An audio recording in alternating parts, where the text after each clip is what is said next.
Hey, let's go. Just finished.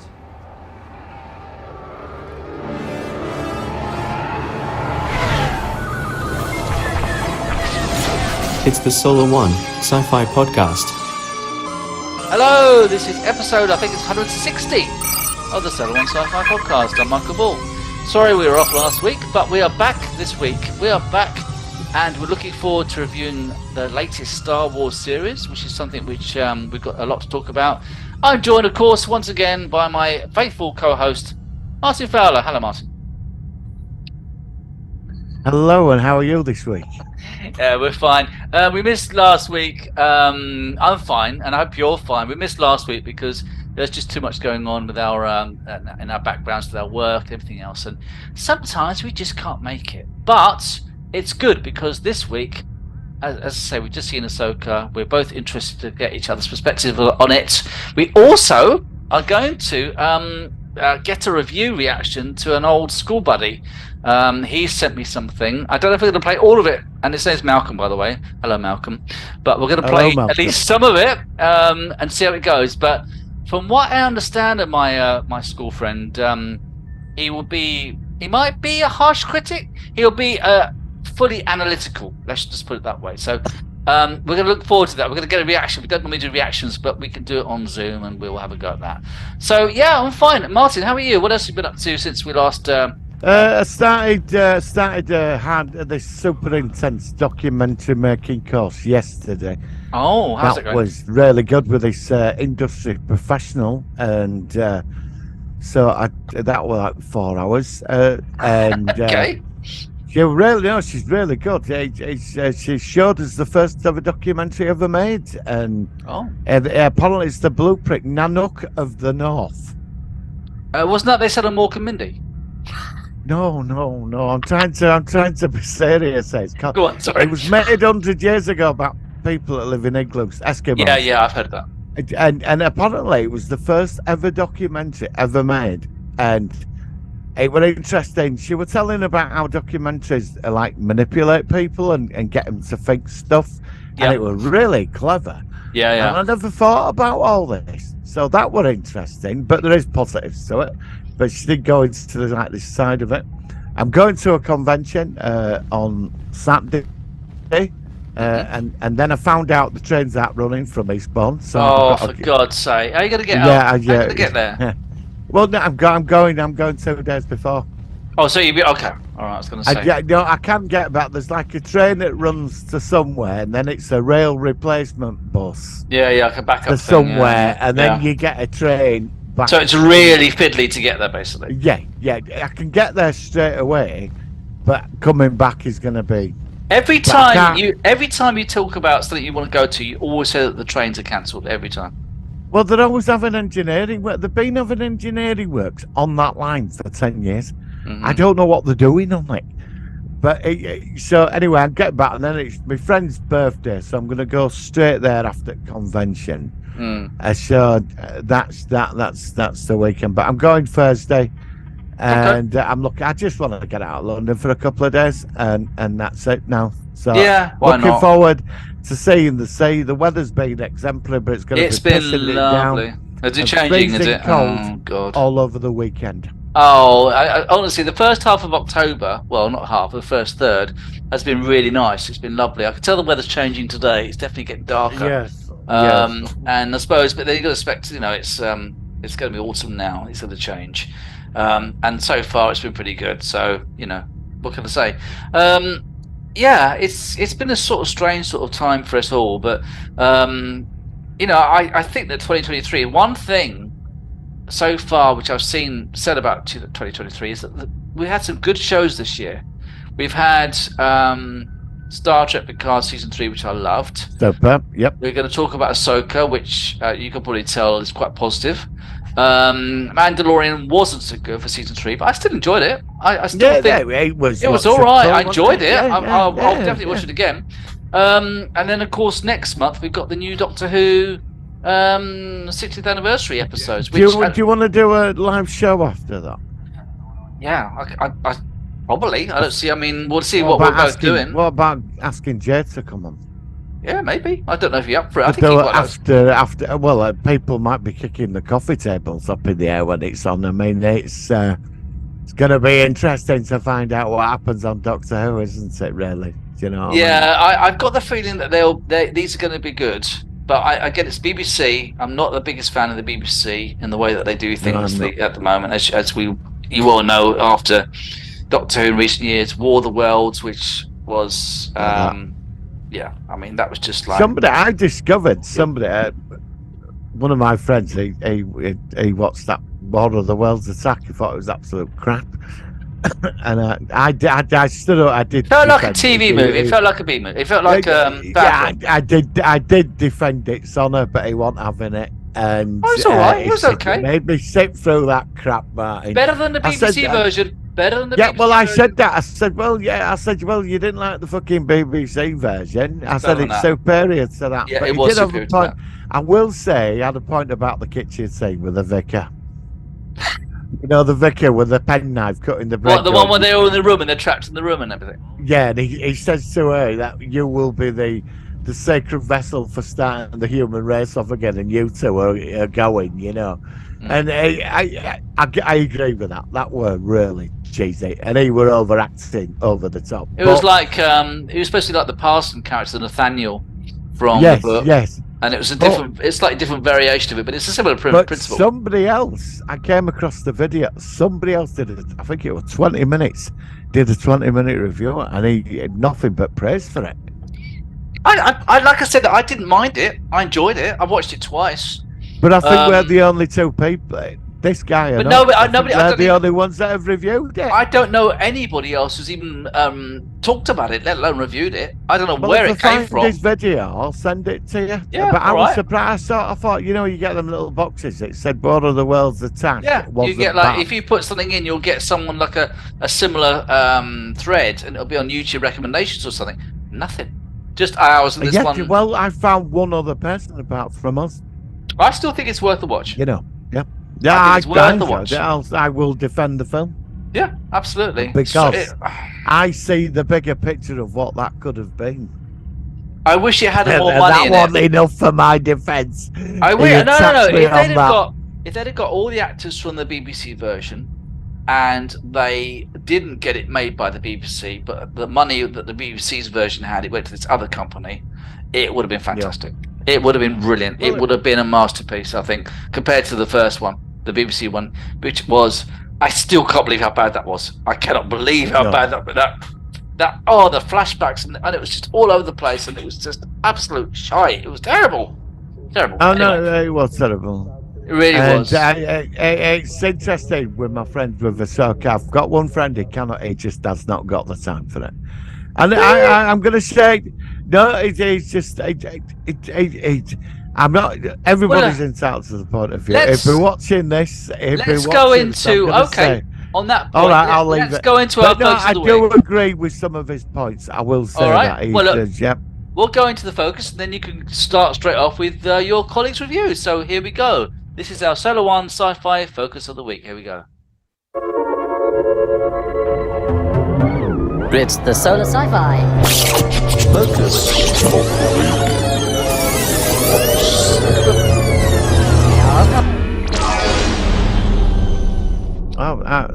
We're talking about anything. Oh, I saw The Creator. Oh, okay. All right. Hang on. All right. Now you messed everything up now. This is like a blooper. All right. I tell you what. I saw The Creator last week. Okay. How was that? Fantastic. Very fantastic film. I know it's flopped in America, but it's done quite well here. Oh, I'm going to watch it. I'm going to watch it. I'll wait until it's done well here. It's done really well here. I enjoyed it. Yeah, but you like watched... Oppenheimer when I was bored shitless. Yeah, but the thing is, it's predictable. Martin, you watched Barbie, though. You watched the Barbie movie. Oh, don't will you stop bringing that up? Barbie's good. I don't know why you won't give it a shot. I don't know why. It looks like shite. It just looks terrible. Give it a shot. Have a family night and get a pizza. Nobody else, I know that, but if I said it to my family, they'll disown me. Is that really? Okay. Right. Well, I'll be on the street. I'll be getting a tent by the seafront and asking for for 50p towards cup of tea, please, mate. No, I'm not joking. I don't know. It doesn't strike. I mean, the thing is, normally with stuff that you like, I normally like as well. So, but Barbie's really good. Give it a go. It doesn't look very good. It's I'm not watching funny. that. I'm not watching Oppenheimer though. That looks like Northfest. That does. Yeah, I don't think you'll survive the night watching that, mate. I will. No, I got a vibe from that. It was all talk and it was no action. It was just like supposed to be. I hate these things where this goes back to Andor with the Star Wars. I know, like I said, we are focused. I know we go to the focus of the week, but we're doing it different this week. And I don't give a shit, quite frankly. Andor again was a good idea, but it had no action. It was too much talk. It was too much padding. And if it had been half the length of the season, 6 episodes, it would have been fine. Yeah, it'd have worked. I think Andor, to me, 12 episodes. 12 episodes. That's the problem there. We knew what happened to him. I mean, it was just pointless. And when he was in that film Rogue One, I wasn't really interested in him. No, I was more interested in the Marvel. I preferred the other characters. I like the blind guy, the one that said the Force is with me. The one with I thought he was quite a compelling character. Yeah, and I like Forrest Whitaker's character. Oh yeah, well. who's appeared? He's appeared in the new series as well. But even so, he's not for about 2 scenes. You've hardly seen him. But anyway, it's the Solar Sci-Fi focus of the week.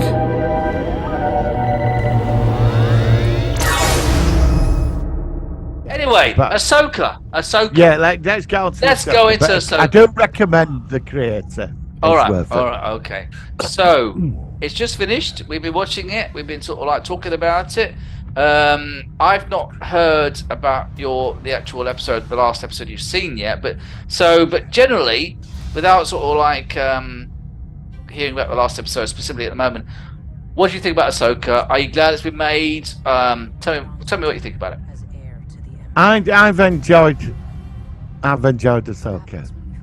I thought it was a bit slow on first episode, but then it picked somewhere I connected with it pretty quickly. Okay. And suddenly I started getting into it, and I just like her character. I really enjoyed it. But I'm going to say this, and I'll probably get shot down. I was a bit disappointed with the outcome of it. I was expecting more. It was left. Obviously, the spoilers at this point. If you've not seen it all yet, watch the actual episode. What was it about the last episode that disappointed? Well, was it because I get it how they wrapped up the Thrawn thing, where he jumped back to the other galaxy. I get that. That had to be done. Has to be done. To set in motion the other stuff that's on its way. I get that. But all I wanted to know what was Balaam. Where was he going? What's calling out for him? And we found out. Gods. Yeah, we thought the Mortis gods. There's the 3 of them, and isn't Ahsoka supposed to be like an embodiment of the daughter? Yeah, well then we saw the owl, didn't we? And the owl as well, which is a reference to it. It's Abeloth. This is stuff I'm aware of, but not at a big expert. Abeloth. I think Abeloth for it now. I know about Abeloth from Wikipedia because I looked into her. Okay. Abeloth, I don't know if she's in the game. She's from the expanded unit, you know, the one that got rid of. Okay. The 3 Mortis gods, they had a human that lived with them, a female. Yeah. And she was like the mother to the 2 children. Okay. And the father of the god, he married her, but they were all immortal. She was getting old. And, you know, they couldn't interfere in how, like, normal life plays out. So she went to this place. I think you see it in Clone Wars. You know, there's like a fountain of knowledge and something of power.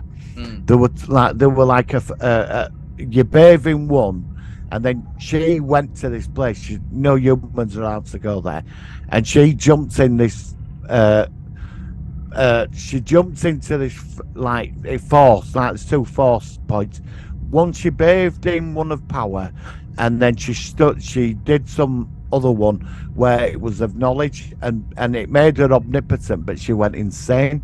Right. Oh, okay. And she becomes malevolent. And look, this is Luke Skywalker and these new Jedi, they managed. Well, the Mortis god, she were more powerful than them. She were totally out of their league, but they managed to trap her in a black hole or something. Okay. And obviously, but they've took because in the three statues, the daughter wasn't there. It was the father and the son. And the son. Yeah. So, and he was pointing, and the voice that's calling out, and this is what even a lot of them are all saying now. They're bringing Abeloth into live action, into this new Disneyverse they've created. That's all I know. She's from the expanded canon. So it's amazing how they cancelled it, but they're taking loads. They're taking on board some other aspects, yeah. Yeah, I mean, so that's all I know. You can just Wikipedia Abeloth and it's all there. But she's more powerful than Emperor. She's up, but she's trapped. Omnipotent. Basically, yeah. She's like, even the Force doesn't like her. She's like an anti-Force. She's not good or bad. She's just chaos and destruction.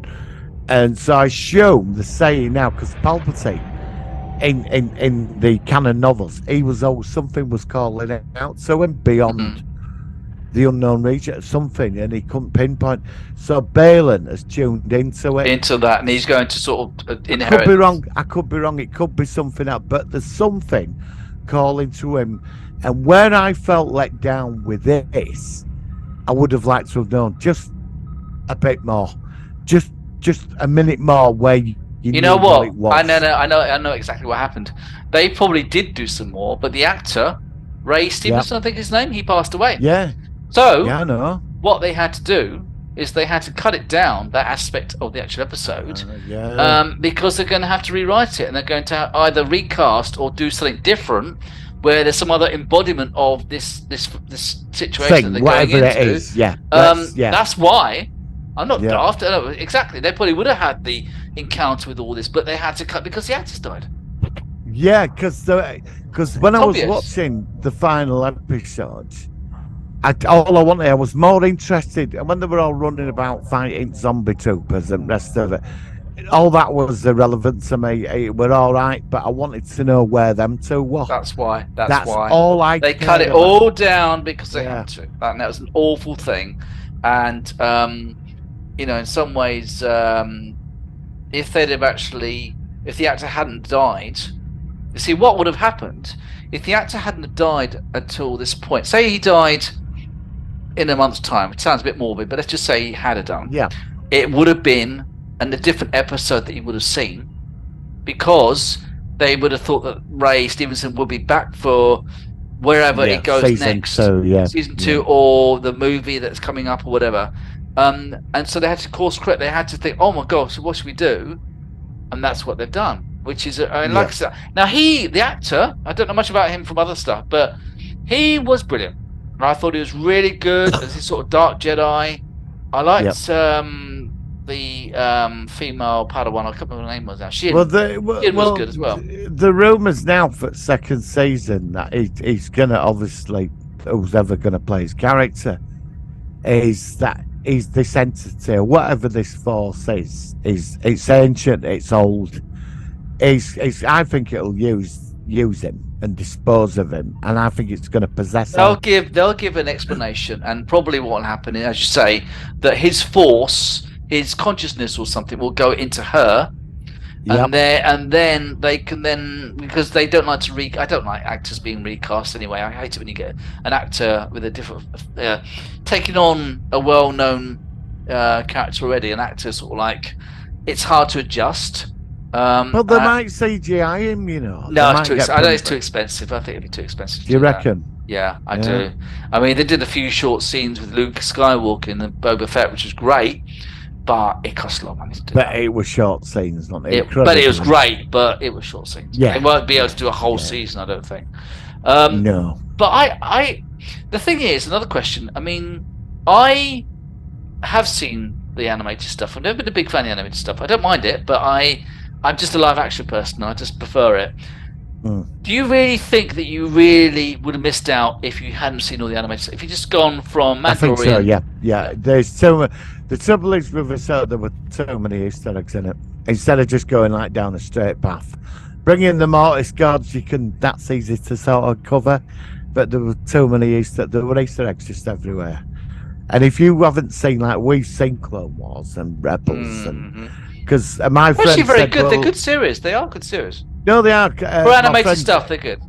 A friend said, "Well, how did Ezra Bridger end up in that other galaxy?" You know, Yeah, even I knew that there was just. Yeah, it was but the he's never seen the cartoon. wasn't it the world So between I worlds? had to send him. This I World sent Between him the clip, you know, of with the Purgles and how they got there, and Yeah, the Spouse Worlds, what they're called. Yeah. but I mean, there is a lot of history going back because they've been there a decade. So Yeah, I mean, 10 what years. happened between him and Thrawn in that 10 years? I loved the Chimera. I loved his ship. Beautiful Way. Star Destroyer. Oh my god! And it had bits of gold in it, but it still had the logo at the bottom of the ship.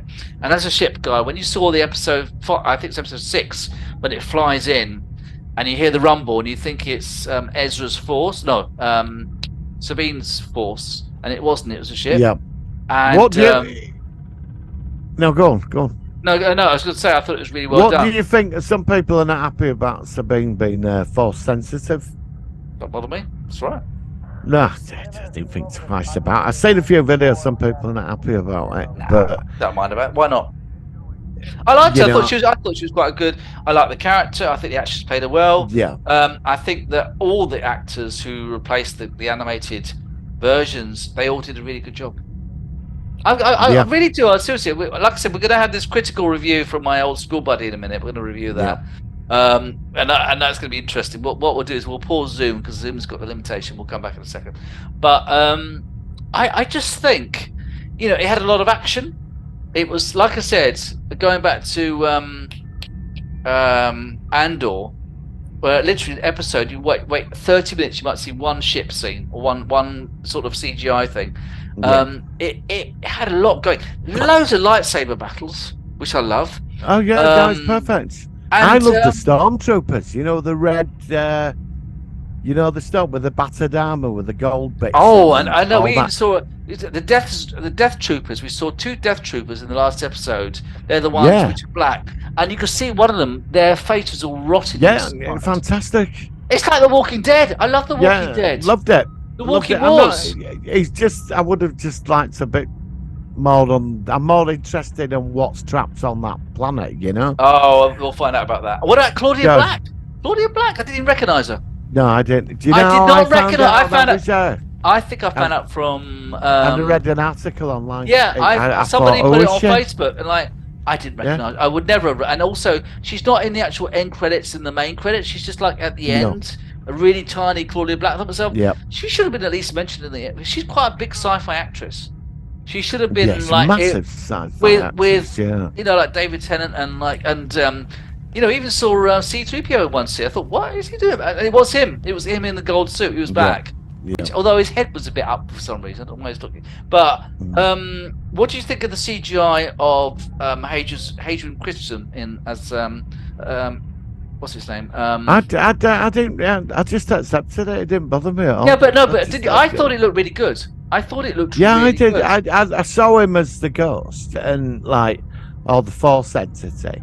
And I World Between didn't Worlds. question it. No. I think he looks good for his age, and I don't They- think they they've done did a lot it- of CGI with him. I don't know because he looked a bit older in some scenes in Obi-Wan.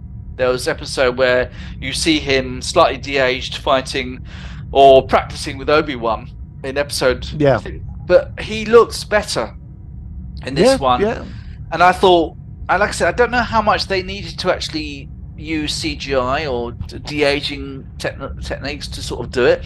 But from what I saw of it, he actually looked really good. 20 years ago was the last time we saw him in 28 years. And I thought they did a really good job with the CGI. The special effects were really, really good. I know all the creatures, all the ship scenes, and as someone who likes the visual aspect of Star Wars, great musical score. I like the end titles as well. Yeah, I thought it was pretty solid. I loved the interior of the Star Destroyer. Oh, I know. I mean, You see the size of it Yeah. inside it was just incredible. and wasn't of it? course You the zombie, know. the zombie troopers as well. Oh, which I is, love that. Actually, when he showed his jaw. Oh, that no, thought I know. we're on to something new here. Because I think what they're trying to do with this, I think they're trying to get out of the Jedi Sith thing, and they're trying to bring another element into it, the so they can witches. take Star Wars elsewhere. The witches really are using the Force. It's not. I think the Force and their magic are entwined. That's how they can control things, because the Force exists in Star Wars, and they have this energy where it appears more like magic. But then, to somebody who doesn't watch Star Wars, when they make something float in the air, it does look like magic. But I like that. You know what I mean? It's kind of like it's still entwined with the Force, which I kind of like. But I think they're trying to get away from Sith versus Jedi now. Yeah, but I don't blame them for that. It's done. Because you can't have it. You can't have. It's only so many times another you've got Dark Lord rising. Yeah, and you've got like and there's a good Force and evil. No, I think it's. I just like what it's done. I think And I think they can open up the universe to like a third element now that'll take it away from the Sith Jedi thing. But they are slightly confined though, because in the end they will have to dovetail into the sequel trilogy. So they have got some limitations. Yes, that's a valid point. The point is that they can do a lot of stuff, but in the end, whatever they do, however big it is at the moment, it would have to be destroyed or go somewhere else to go into episode 7 of the Force. Yeah, because whether you like Kylo Ren and all them and Rey, that's all still part of it. That's part of canon. And it won't be deleted unless I don't think they'll go like an alternate universe idea. I don't think that would happen. I hope not. That's just an excuse. It's so easy. All right, I know. But maybe that could all get erased through the portal of tomorrow. Maybe they might erase. Unless they do a multiverse, they could do it. They could do a Star Wars. They could do a Star Wars multiverse. I mean. Well, they could do. Like Marvel have done. I mean. I think a lot of fans would be upset by that. Personally, time travel. I don't want time travel in Star Wars. I don't want time travel. But they can work the 3 future sequels. They can work around that. Yeah. They can work around it. And they could bring something. What I'm saying is they could add another element to Star Wars, which there's 3 sequels on the way with Rey now, apparently. Yeah, well, I think it's. So they could bring in something new with that. So. Yeah. I don't know. Well, look, on that note, let's go into. We're going to just pause for Zoom, and then we're going to go into this review from my old school buddy. So we'll be right back. Right, so we're back. So this is, like I said, I'm not sure how this is going to go. We've not done one of these sharing ones, I think, many times. But like I said, old school buddy of mine, he decided to do a very thorough review. We've not seen this. And let's just see what happens when we share this, because I've not done this many times. So let's just share sound as well. No. And then it should come up. Let's just try it. Give it a second. All right. It says. Okay. So let's hit play. Can you see it at your end? Yeah, I can see it. All right. Let's 10, go. 10 from this side. Okay. Here we go. Let me know if you can hear it. Hey there, Michael. So, Ahsoka review. I think we've spoken long enough now to know my big problem with these shows now is the writing. It's just not good. We've reached a situation with these shows now where all the writers do is they write these big wow moments, and then they don't have any real story behind it to say why. So, let's put Ahsoka on the wing, battling things back with her lightsaber. Why? Why is she on the wing? Who cares? Nobody cares. They're just going to accept that she's on the wing and it looks cool, so let's do it. Story, not really relevant at all. And then when they've run out of wow moments, they'll then throw a little bit of nostalgia. Oh, you see 3PO and he said Princess Leia's name. It's the best episode ever. Was it though? That was 2 minutes in an episode that was largely crap, if I'm honest. No story, nothing. But you wanted me to keep this to 2 minutes. I could literally go on for hours. So I'd much rather do this face to face, where we could kind of riff off each other, rather than this, which is basically just a rant. I did like certain aspects of it. I think the characters in it are brilliant. I think the set pieces are great. The special effects are fantastic. I love Hera. as a character. As I've said before, I never got really much past the second season of Rebels, so I don't really know the characters that well. I'm told it gets better later on, but it's just such a slog to sit through it. Same with Clone Wars, never got past season 2. It's just crap, basically. I know it gets later on, and I do really want to see the last couple of series of both of those. Maybe I'll force myself to do it one day. Hera's great character though. Cards on the table, I have had a thing for green-skinned women ever since the days of the original Star Trek. Orions, yeah. Alright, okay. The other characters, not so much. I didn't like Ahsoka's character when she was in The Mandalorian, but I did like her better in this. I did think she was better in this. Until the last 2 episodes where they started to drag it on. And one of the things is when she's delivering her lines at the end, and it's supposed to look all deep, meaningful and thoughtful, but all she's doing is she's just delivering them one line at a time while she gazes off into space. Because it gives impact. Well, no, it doesn't. It's just shit writing. When Joey Tribbiani talked about smell the fart acting in French, he was actually joking. It was a joke. That's not an actual thing. Standing there, just delivering your line a few every second is just crap. Can I just pause at this point? The delivery of lines, doesn't that remind me a bit of William Shatner? Martin, does that remind you of William Shatner? I'm just observing at the moment because your friend is saying the same things basically what one of my closest friends said to me. Okay.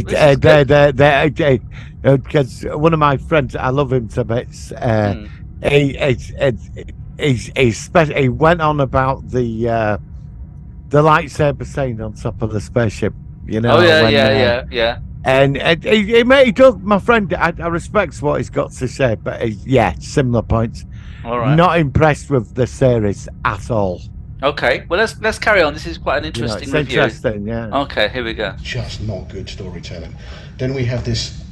Their objective is to stop Thrawn. That's it. They found Ezra. Ping. You've got the Found Ezra Bridger trophy. But next objective: stop Thrawn getting off that damn planet. You're not there for any other reason. But we're going to plod along very slowly with the little turtle people. Why? Those turtle people aren't coming with you. They're not going anywhere. Get your ass over there as fast as and stop Thrawn. That's your only job. If you want to say goodbye to the turtle people, come back later when you fuck that guy up. Let's do it. Sorry about swearing. That's all right. I'm sure you can bleep that. Try not to do it again. But that's it. Just get there. Don't, look, 2 TIE fighters. Well, let's just smash our ship up. Oh, wasn't it brilliant that she did that? It was so... No, it wasn't. It wasn't tactical genius. It was stupidity. Shoot the damn things down. Cause them to fly into each other. Do a bit of fast flying so they crash or slam into mountains or something. You know, it worked for Maverick, to be fair. There was just something better than knackering your only way of getting there. But here's the thing. Even on those little weird, snarly horseback things, they still got there anyway. All right. Last minute, but they still got there. So if they'd have just jumped in their ship and flown there in the first place, they would have been there before the TIE fighters came and got there and had plenty of time rather than it being a last minute thing. Then back in the days of the original, I think it's called Legacy Universe now, the original novels that came after the original series but before the prequels, Timothy Zahn wrote the first sequels and introduced 2 fantastic characters that we've all wanted to see in the flesh ever since. One of them is Grand Admiral Thrawn. He was a tactical genius. He was terrifying. He was just so good at what he does. And this Primarch version that they've got is just the greatest insult to Timothy Zahn's character I have ever seen. He's not. They've tried to make it. He sacrifices people. Yeah, do you know what? When the other Thrawn did it, there was a reason he did it. It was to trap people, pull drugs out of money. At the very worst, he did it to get away from something. There was a reason he turned people down. He didn't do it lightly. This guy, he's like Field Marshal Haig in Blackadder Goes Forth when he turns and puts the toys on the thing and then scatters them all away and brushes them all up in a dustpan and brush. The idea being that General Haig was a moron and this Thrawn is also a moron. Your job was to stop the heroes from getting to you. So you send your troops out. Now, somebody online, I'd read online, I didn't know this, but somebody online had said, oh, they're necro troopers. They've come back to life several times. That's why their uniforms are all done up with red masking tape, I think, is what they're supposed to be. I'm not sure. I'm not going to argue one way or the other. If it's not that, then it's not that. But the idea is that they've all died and come to life. But then we find that they haven't all died. They're all still alive. I saw that. This is going to be the first time that they're all going to, we'll die for Thrawn. We'll go and hold them up and they'll kill us and we'll come back. It's like, but you're not even going to come back as yourselves, are you? You're going to be your standard walking dead. You don't even pick your guns. I mean, the heroes, the Jedi heroes, carved you up when you were fully trained, armed stormtroopers, and now you're supposed to stop them with. That's how you're going to stop them? Really? Waste of time, idiot. And this bit really amuses me. In order to slow the stormtroopers down, or the necro troopers, whatever the hell they're called, our heroes just keep shutting all the doors. Every 5 minutes there's a door. Shut it, smash the lock. Shut it, smash the lock. Now these things get through them eventually, but they're slowing them down. That was the objective for Thrawn. Slow them down so you can get away. Why didn't he just, instead of sending his troops down for an honourable fact of all these guys are willing to die for, why don't you shut all the doors in a building and lock them all? We saw in the Phantom Menace how long it takes to get through a blast door with a lightsaber. So just do that. You slow them down. They're not going to reach you in time. Which brings to the other bit. He literally says, I think it's even in the same sentence, they're too late, we're done, everything's loaded, we're ready to go. Brilliant. We still need a bit more time. What? Why? Why do you need more time? I don't understand. Tell us why you need more time. Give us a reason that you cannot leave yet. Don't just say we need more time and expect us to take that as given. Give us a reason why you need one. It's going to take a while to work out the coordinates is always a good one. Or, it takes a while to power up the engines is another great one. Any of them will do. Don't care. Just give us a reason that isn't just we need more time. Morgan, you who've gone this way and done all of this and been given the super magic green flamey sword thing, yeah. You know what I have to do. What? You came all the way here to do that? That's your reward. That's you. And it's the whole this Thrawn sacrifices people. No, he's not. That's giving your queen away for nothing. When you're playing chess and you sacrifice a piece, particularly the queen, you're doing it for a reason. You're doing it to maneuver the other guy into a position. You're doing it so he has to do something stupid. You're doing it for a tactical reason, and there was no tactical reason to this. Those Jedi shouldn't have even been running through that temple. They should have still been fighting through door to door. But we send this woman down with a little flaming sword. And this series has had some of the worst lightsaber or battles. Old Ezra Bridger, I don't need a lightsaber, I'm just going to take you down with my fist. Whoa, really? People accepted that as good stuff? Really? The Morgan Elsbeth Ahsoka sword fighting was good. That was good. I don't really understand how that green flamey smoke thing made the sword stand up to a lightsaber, but in the current Disney universe of magic, don't seem to really do that much anymore. Anyway. You can certainly Dathomiri magic. Take out their kidneys, half their intestines, and they can still walk away from that. And every single bit of armour that anybody seems to have can withstand its Beskar. But there's other stuff we've seen where it doesn't really do anything. So we've got that as well. So they were good fights, but there was no need for it. She shouldn't have been there. Because Thrawn should have just gone. Even if you've said everything's on board, there's nothing in that temple keeping you there. And just go. You should have heard it in dialogue. So there was no reason you couldn't have shut all the doors in the temple, slowed these arseholes down, and then move us away. Even if you're waiting for that big ring to come down, you're on a ship. You don't need to wait for that. Go to it. Go meet it. If anything. But either way, move away from that temple. And then you literally just kick the stall out from under them in the simplest way possible. And just for shits and giggles, blow the damn thing up. Blow it up, open fire. You did anyway. Shoot the damn thing down. You've lost no troops, you've not lost Morgan. And the heroes are now, stranded definitely on the planet, but if they're not very nearly dead, they're very actually dead, because you just blew the temple up that they were in. Meanwhile, you leave. All good. Done. I don't understand why anybody's claiming that this Thrawn is a tactical genius. He's an absolute nut job. He's a moron of the First Order. I don't even know why they're all so scared of him coming back. I didn't see him in Rebels. Maybe there is more to come from him. But at the moment, he's not even. There's a lot more, yeah. He's just an idiot. Your friend. Hey, let's pause it. Let's pause it. Yeah, let's pause it for a second. There was in the final episode. There was a lot of fucking about, wasn't there? I mean, my friend said this. Now, my other friend, mate, he's a big fan. He loved every minute of it. I did, but in the final episode, for me, it was good. But there was this thing with the doors. There was that, and then the other point was there was a lot of arsing about leaving the planet. Okay, let's just say, all right. I mean, I still love the series, but I thought the last couple of episodes it did lose a bit of its where it got up to. You know what I mean? Yeah. But I mean, it was good. I mean, it was like when he jumped on the Star Destroyer using a force jump.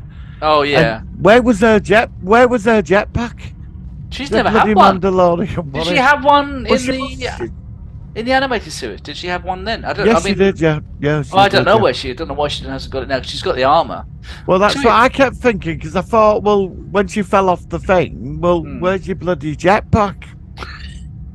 And she did suddenly acquire the Force. When Ezra was jumping up, she'd only used the Force once to get the lightsaber. You can't do that. And suddenly she was confident enough to actually push him all the way up to the Star Destroyer. And this is only the second time she'd ever used the Force. So that was a bit. Look, let's finish this off because this is quite a good review. So let's just finish this off. New kind of wave thing we have with the writing, and this Ezra jump up onto the ship. It's like, that's what we just said. Really? We're supposed to, but you saw how everybody reacted to that Leia crap in The Last Jedi, and you did this. Really? What would have been better is if they'd have made it on board the Star Destroyer. It's moving away, and then loads of these troopers come out. They're shooting, blah blah blah. They're shooting. Every time they knock them down, the witches bring them all back to life, and eventually, I don't know, Sabine gets shot and Ahsoka jumps to catch her, and they both go out the exit and down the thing, and I don't know, we don't know how they get away. That's the cliffhanger. How are we going to get around there? Last scene, Ezra's looking over the hole as the door closes, realising, and we even skirt round Ezra being on board the Star Destroyer. That presumably, it took a couple of episodes to get there before, so how did he evade everybody? I mean, in season 2, they could literally, the way they write, they could have taken up 5 episodes of him evading. You know, sir, we've searched levels 1 to 4. We haven't found him. Okay. Tell the guys to search levels 5 to 10. Oh, brilliant! My God, sir, how do you think of these things? Start searching levels 5 to 10. Brilliant, awesome. Don't know. How did he survive on that? And then steals a shuttle. That's a story we need to hear. How did he get off that ship with a shuttle? That's just more evidence that Thrawn's a moron. Is that he let this guy run around. He might not have known he was there. To be fair, chances are he did though, because I'm sure there's cameras in the loading bay that saw him.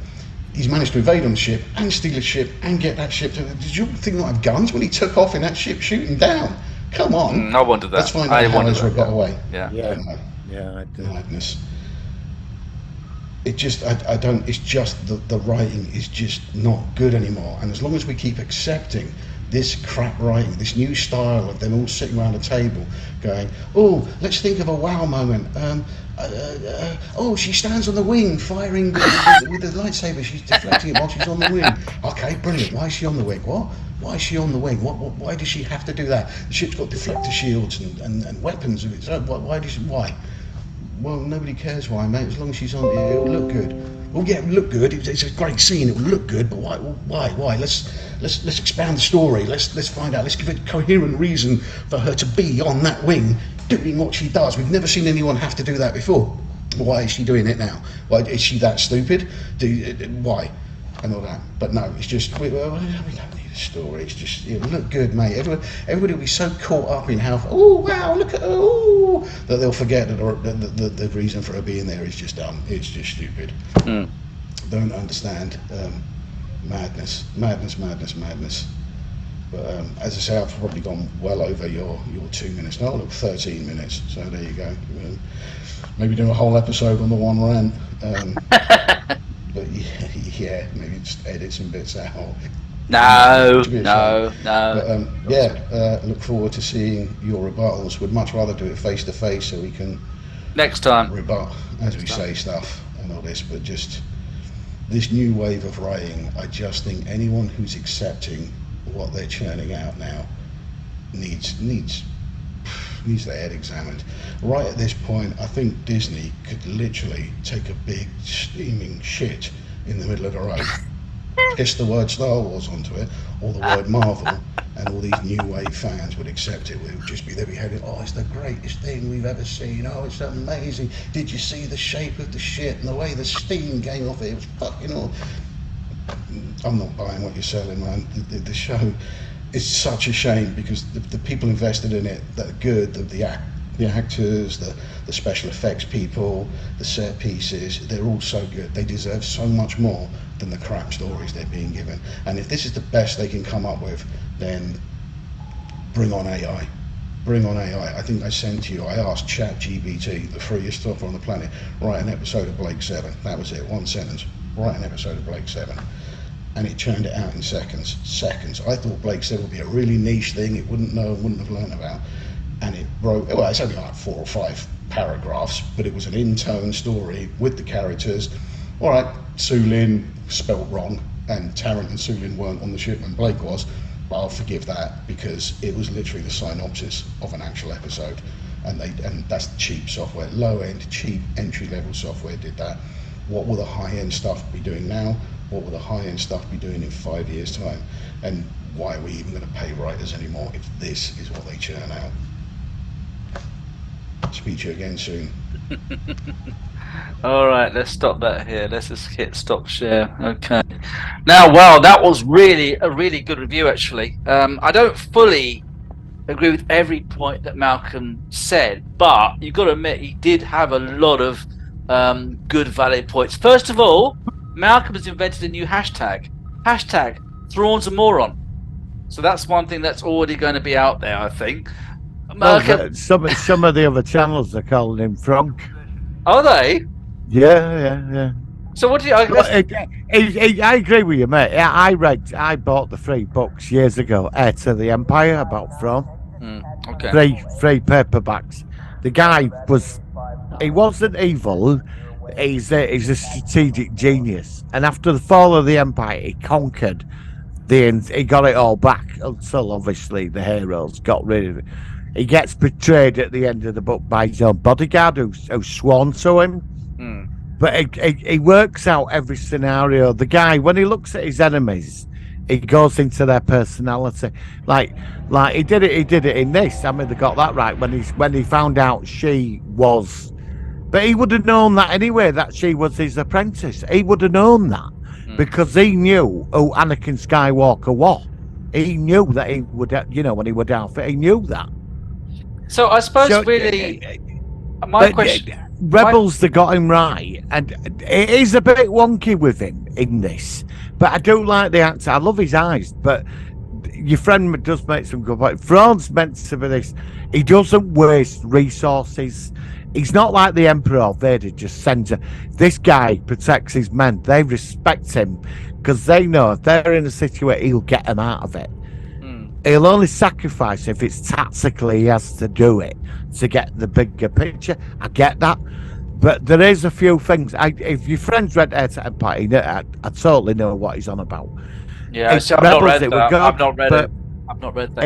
It's worth the graphic novel. Now he said he hadn't seen the last seasons of Rebels. I think he said only up to seasons 2. So, do you feel that in some ways the character of Thrawn improved in the last seasons, and also in respect of how he was portrayed in the new series of Ahsoka? Well, there's one question we've not asked. There's one simple question we've not asked. What's that? In all this. Well, when Ender Rebels, when him and Ezra with Purgles at Star Destroyer got transported to Peridia, right? What have they been doing for 10 years on that planet? He's lived with... Ezra grew a beard. He grew a nice beard. Yeah, he grew a beard, and he lived with a load of the next merchandise turtle people. marketing. The turtle thing. people, yeah. Let's get the Toy turtle thing. beetles out for Christmas with the vehicles. Turtle beetles. And charge 30 quid a piece for them. As soon as I saw them, I knew. Oh yeah, that was very. That's like their version of Grogu, isn't it? Kind of thing. But it didn't quite work. No. And they were just totally pointless to me. Them, even when they were running at 30 mile an hour in bug cars. And there were things like that. I mean, Rosario Dawson, she's marvelous. I love her. Yeah, I like her. I think she's great. You can't.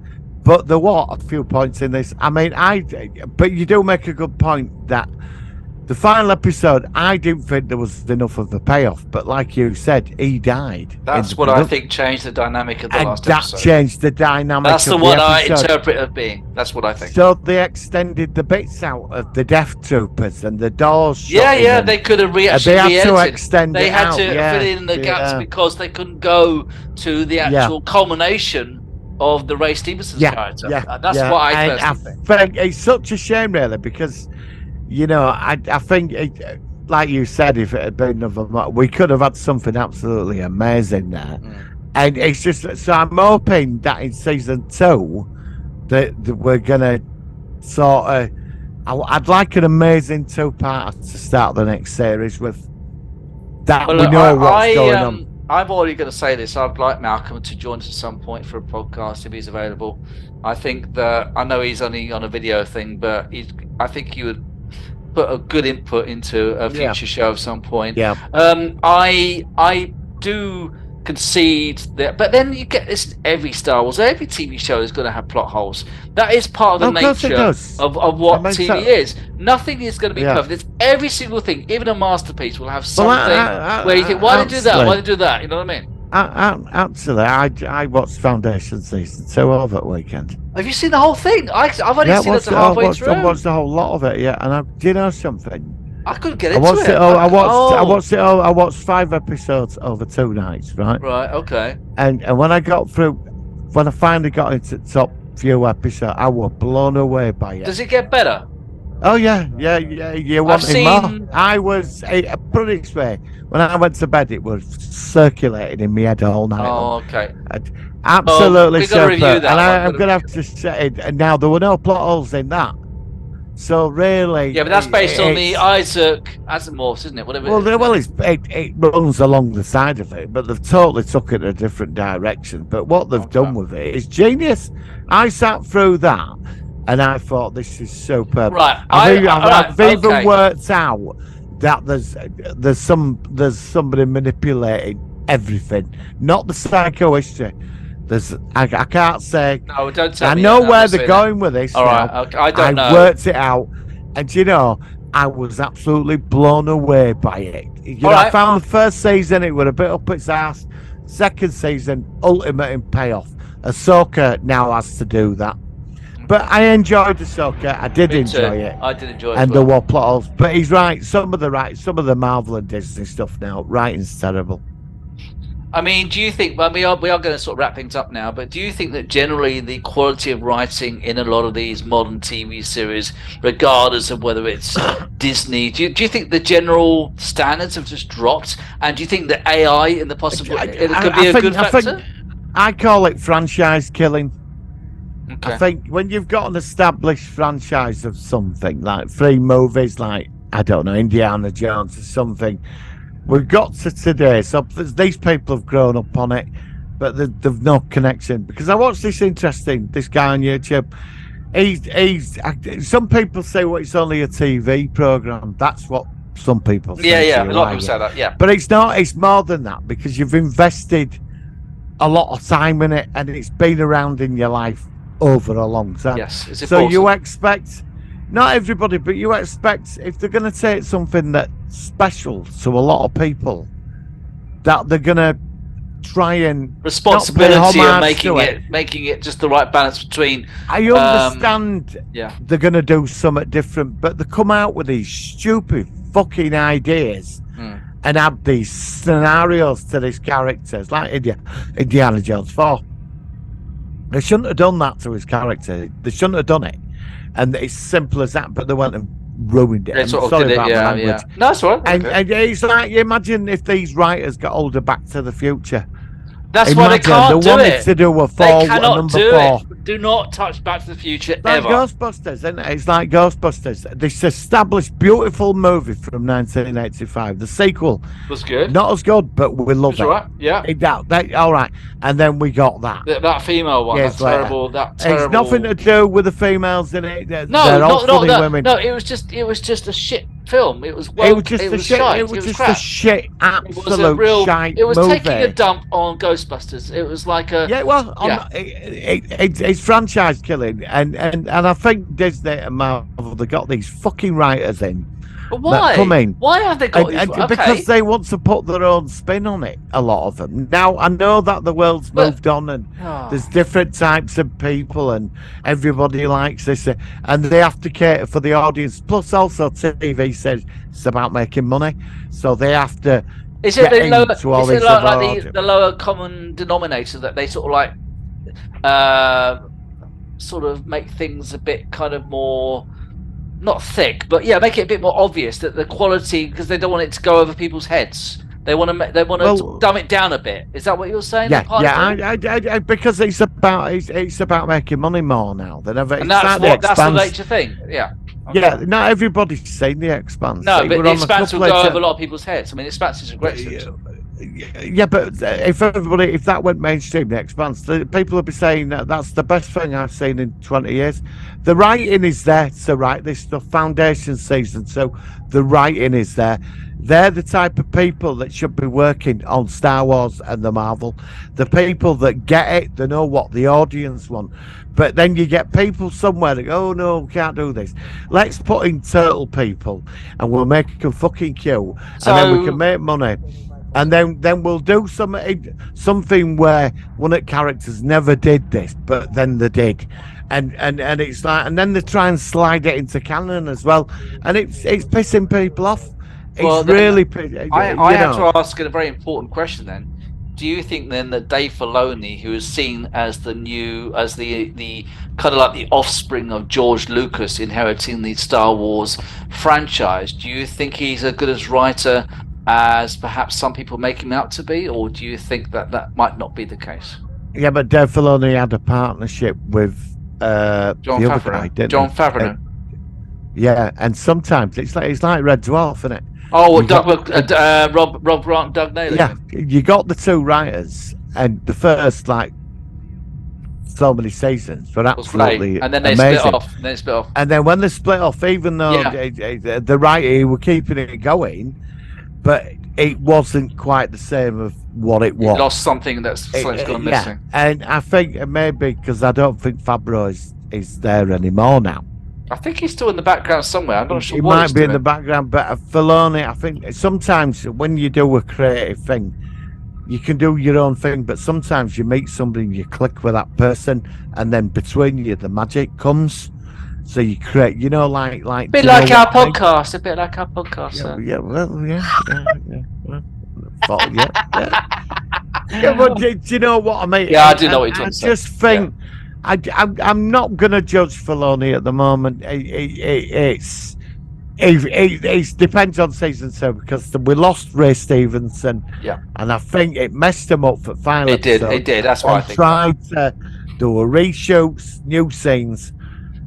Well, they probably wanted to, but they probably couldn't because of all the strikes. That's the problem. Yeah, and there's been that as well. Yeah. So he gets a pass this time. Yeah, me too. Absolutely. He gets a pass, but I have enjoyed this series. Rosario Dawson is a superb actress. Yeah, got no problem. Anything she I like her. And in life, she's such a cool person. Massive Star Trek fan. Oh, is she? I didn't know that. Yeah, she's massive. She quotes when she talks to people. She's always quoting Star Trek. Oh, okay. Well, I like her already, so I like her even more now. She's really cool. So I get it. She's the right choice. But like the Mando season 3, I enjoyed it, but it did falter slightly, didn't it? Especially near the end. I think at the end it's good. But like I said, there might be an explanation for that, as we've already said. Yeah, but I'm gonna give the final episode of Ahsoka a pass this time because I've enjoyed the rest of this series. What about the series in general? Season in general? Out of 10, what would you give it out of 10? I was gonna go for a 9, but because the payoff, I'm gonna give it an 8. 8.5. I'll give it an 8.5. Yeah, I'm gonna give. I would have liked to have left this review today and give it a 10. Yeah, I was it's that's not quite but there. then there's been circumstance, so Filoni gets a pass this time.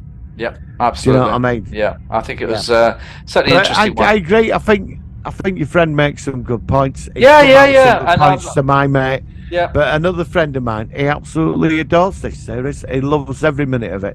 So you've got to be open to both Yeah, sides. but I like opposing opinions. No, I don't. You see, Because and also we're not a hate channel, and I'm not saying that Malcolm's a hater either. no. What I'm saying is that the best conversations are where people like different aspects or dislike different aspects. because we'd never be like that. Like my friend who's not a fan, and he opened me up to new stuff about certain things in it. He said, "Oh, this," and I never really just accepted it when I watched it. And then when I went back to what he said, I think, yeah, you've got a point there. You are sort of right about that, And but all in all, for me, I personally enjoyed it, but I am open to criticism of it from other people. Yeah, I think he's made some really good points. It was, I mean, the thing with the TIE fighters, I mean, why didn't you just blow them out of the fucking sky with laser batteries at back instead of all that arsing around, jumping around in outer space for a lightsaber? There is some points to this, but then again, like I said, they're putting in too many wow moments out there. I want a solid story. Do you know what I mean? And that if you get a solid story, the wow moments can work at the right time. You don't need loads of wow moments. Just a good quality story, which is coherent. With a wow moment. Yeah, fair enough. All right, Martin. Well, look, thank you very much. Thank you again, Malcolm, for joining us on the video link. I'm sure we'll have you at some point in the future. I still need to watch all the Blake 7. He's already said to me he wants us to check that out. I've got all the Blake 7s to watch, but I haven't got the time to go through them all at the moment. I saw them when I was a kid, and I just remember how it ended, which was the most shocking ending of any TV series I've ever remember as a kid. But I will watch it at some point. You could watch. There is certain episodes you could just watch, but the thing is, the whole story is fun. It's the Blake 7's all about the characters. Yeah, I know. That's what I will do that. For some reason, you see past the show. I will do that. I'll tell you when I get some holiday, I'll watch that, and then we'll review it, and maybe we'll get Malcolm on board. Okay, so next week we're going to review Terminator 2 because we've still not done. We've only ever done Terminator 1, and then the week after a film that you want me to review. I think it's The Galaxy in Highlander, which I've not seen. Which I'll what was that for? Yeah, is that favourite actor of yours him over in RoboCop? Oh, Kurtwood Smith. I'm a big fan of his. Voice. Yeah, fantastic, lovely. Fortress. Yeah, Fortress. Yeah, we'll give that a watch, and then we'll give that a review in a couple of weeks. Martin, thank you very much. It's been a great show, and we'll catch you next week on the Solar One Sci-Fi Podcast. Live long and prosper. Yeah, live long and prosper. Ahsoka Tano, mystical Jedi warrior, trained to be a child soldier by the master of evil. She must learn to walk her own path while maintaining order in the galaxy.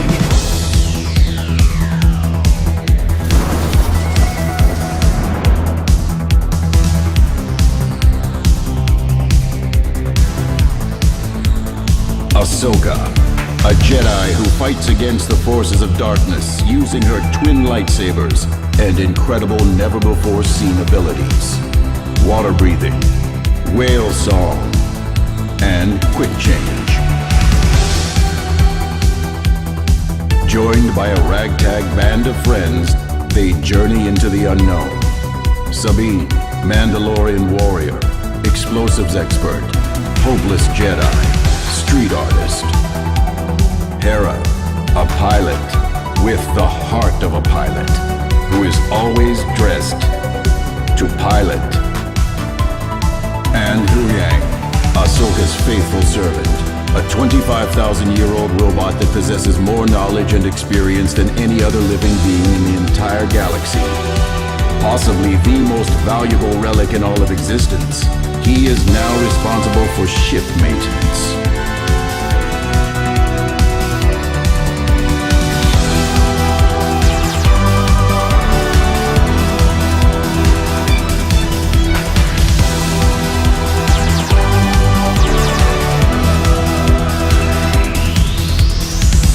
With the threat of a new Star War looming over them, they wrestle against the intangible genius of Grand Admiral Thrawn and his supernatural minions. It's a race to save one of the last Jedis, as one of the last Jedis is hunted by the last remnants of the Jedis. They must learn to put aside their differences, reconcile with their pasts, and risk it all to find a long-lost ally who may or may not be able to help them.